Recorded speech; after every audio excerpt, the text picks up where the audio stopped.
Hi, welcome back here on the Senior Network. Neil, we were talking as you arrived earlier about March being Nutrition Month. Tell us a little bit with seniors and how you work with this. Absolutely. It's very important to talk about nutrition in the elderly. It's important for any age.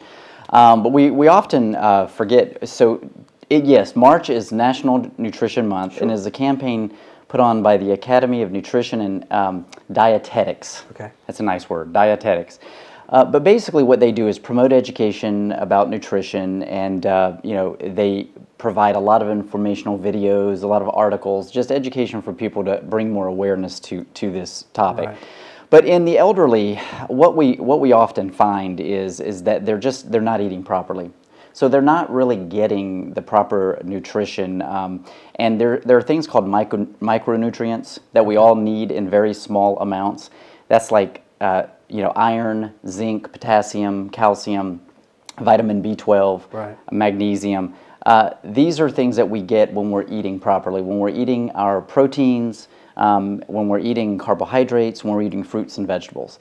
Now, I know we all know this. Most of us have this knowledge, and we know that we need to do it. Right. The question becomes, are we doing it? And most of the time, even at our age, that you could be in your teens, your 30s, your 40s. Sure. We're still probably not eating exactly what we need to. But it's even more important in the elderly. And the reason they're not getting this at times there's many factors in that. Sometimes it's a factor of isolation and lack of transportation, lack of ability to get to the store, to maybe even physical ability, that they're not able to stand and cook like they used to.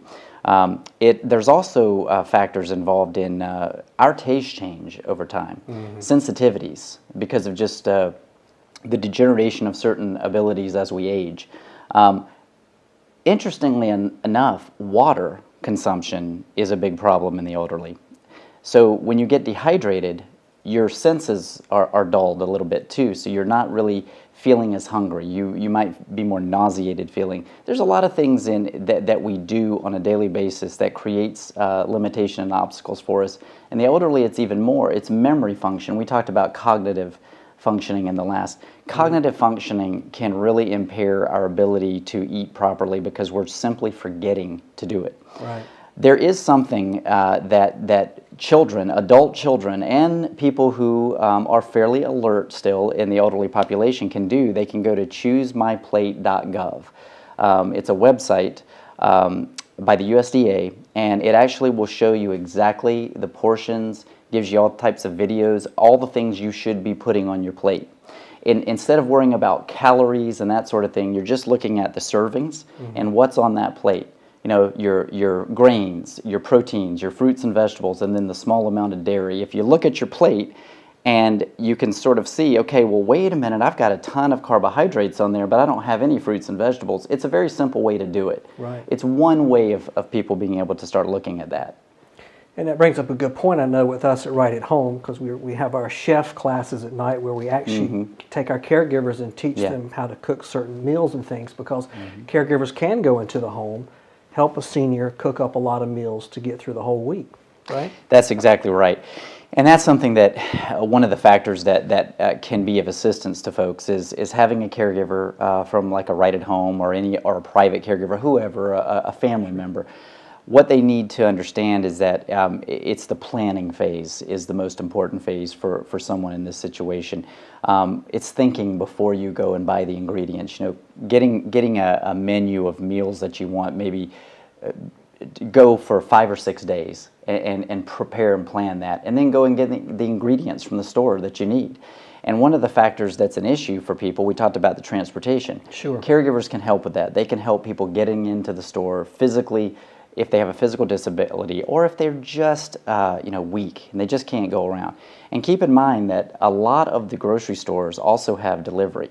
They will deliver groceries. They will get groceries ready for you to pick up. And they have the little scooters when you go in, You can go in, take your time, go through the store as you need to. And so it's these little things that I think a lot of people aren't thinking about, that are prohibiting them from getting out and getting what they need.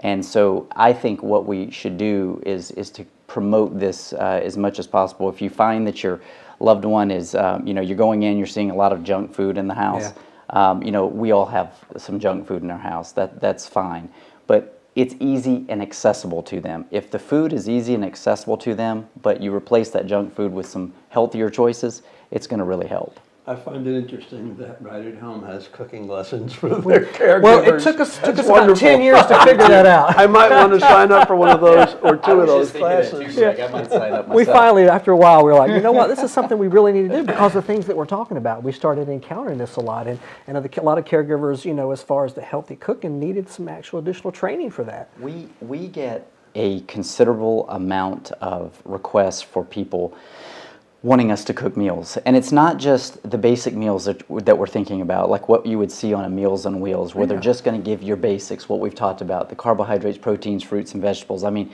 a little bit more advanced meals we're getting requests. And a lot of our caregivers, let's be honest, you know, a younger generation, they're learning. They're still learning, just like any of us are about cooking.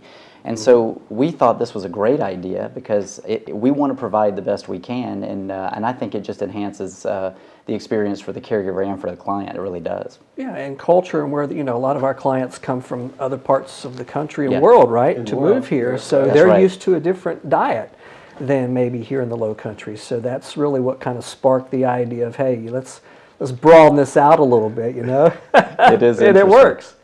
Well, Brian, again, thank you so much for allowing us to be here in your home today. Gorgeous place. And I see you've actually got a bunch of brochures up here, too. Offering meals and gourmet. We have one for Right at Home, and we have for financial planners up on our wall, our rack of brochures. All the folks you work with. Yeah, the Elder Network. There you go. Elder Care Network. There you go. And Gourmet on Wheels. And Gourmet on Wheels. That's wonderful.